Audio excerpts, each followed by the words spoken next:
Released in April 2022, is the third time the charm or the last strike. Today let's review the Nike React Infinity Run Flyknit 3.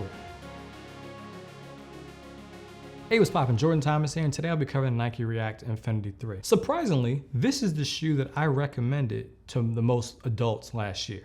It used to be the Pegasus, it did. But once I started talking to more and more runners about what their needs were, what the races they were training for, it felt like this was the shoe that I should start pushing people towards. I thought I'd give this a try and see if I still feel good about recommending this shoe. Let's talk about some of the things that changed this year. First and foremost, the thing that you'll notice when you slip the shoe on is the upper has changed. What you'll notice is that in the toe box area, you're still getting a good generous amount of room so that your foot can lay out. However, when you get to the midfoot area, there's actually a better opportunity for additional customization. And that's because they've shifted the eye holes up just a bit. They've reintroduced a more standard gusseted tongue and actually a real tongue. So that allows for a better fit. It's got a nice refined amount of padding in there. As you move down towards the heel collar, it's actually a little bit more reinforced. And so once your foot is finally on, you'll notice an overall like cradled sensation. And so I stuck to my usual 11.5 even from the previous year, but this one feels just like it's more secure all around. And so I think this was a much needed improvement.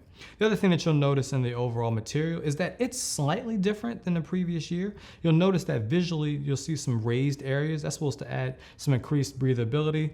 I really couldn't tell the difference on my foot, but I thought I'd call it out. Hands down, this offers the best fit out of all three versions that are available. The midsole to me has always been the star of this shoe. That's because of the Nike React foam. You got a number of different elements going on. First of all, just by the generous amount of foam that you're gonna get in the shoe.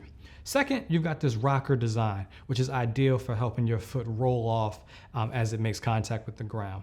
Third, you've got a great deal of actual cushioning towards the heel. Casually as it may be said, heel striking happens with a lot of runners, myself included, particularly as the run starts to get long. And so the fact that I have some additional cushioning back there is money. The other thing that I love about this shoe is the outsole. Nice rubber on here, a little bit of exposed foam, road, grass, dirt, whatever you want to take this on, you'll probably be fine. I still say that because of the stack height, you may want to stay off like technical trails with it, but just an all-around winner type of shoe.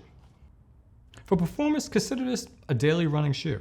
It's one that you can certainly take out for your easier runs. You can extend it when it comes to your longer runs, and you can actually run decently fast in this when you need to pick up the pace. I've tested this out on a couple of easier runs, certainly some strides, and so because of the changes in the shoe, primarily in the upper, I really didn't experience anything different than I would in the midsole. I believe you can run these shoes until they're absolutely in shambles. The pair that I had from the previous year, I have well over 300 miles in it, and if it wasn't just for I like to have fresh shoes, I could continue running in them. Who would I recommend this shoe for? First and foremost, for the one running shoe only crew.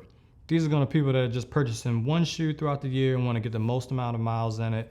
Maybe you want to be able to go from like a run to the gym or like be able to walk around in it. These are a great choice for that. Second, I'd recommend this as a companion to a racing shoe like a Vaporfly or Alphafly.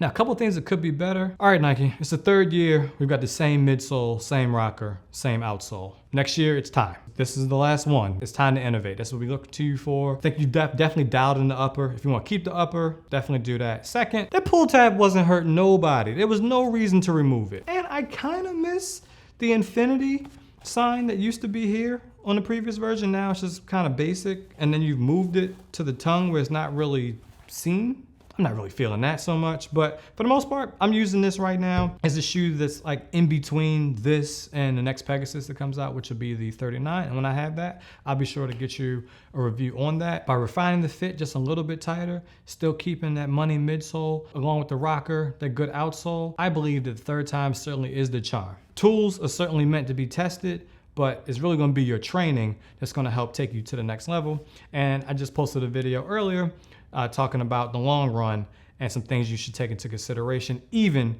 if you're doing 5Ks. And so meet me over that video and I'll see you there. See you next time. Jordan Thomas, peace.